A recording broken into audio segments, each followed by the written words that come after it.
What's up, Epic Junior High leaders? My name is RJ, and I want to quickly give you a recap of what I talked about this Sunday so you know what's going on in your community groups.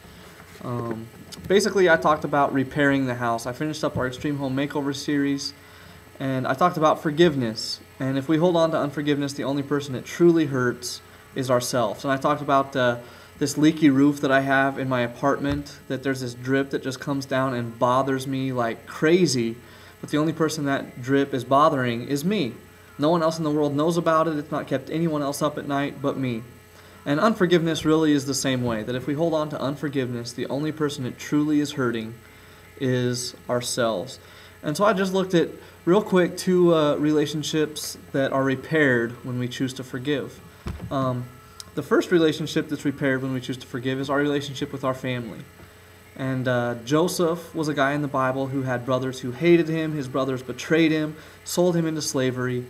Yet when Joseph became big and great, the second in command of the entire country, he was able to forgive his brothers. And up to that point, it was for years and years their relationship was non-existent. But when he chose to forgive them, it literally repaired that relationship. And the other side of forgiveness we saw in Genesis 45, when Joseph finally tells his brothers who he is, and they weep together and they cry on each other's shoulders and they come together in this family bond that was non-existent for so many years finally comes back together. And it's just this awesome picture of a relationship restored and through the power of forgiveness. And so forgiveness repairs relationships within the family. And the next type of relationship that's repaired when we choose to forgive is our relationship with God.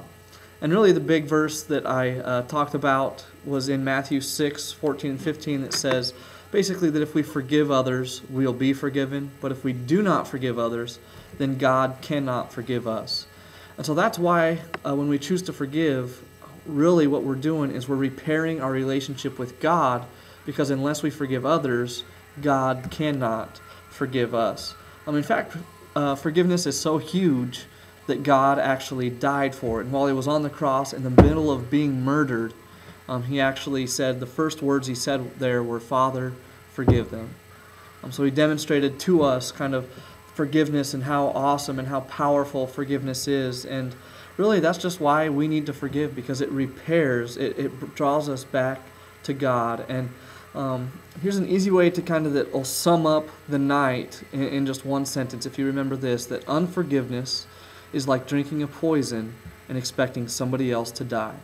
Because really the only person that's going to get hurt in unforgiveness is you. If you drink a poison, it's not going to hurt that other person, it's going to hurt you. And so that's kind of what I talked about. Thank you guys so much for pouring into the lives of the junior high students. We love you. We appreciate you. You're doing an awesome job. Keep it up. We couldn't do it without you. You guys are the best. Thank you so much.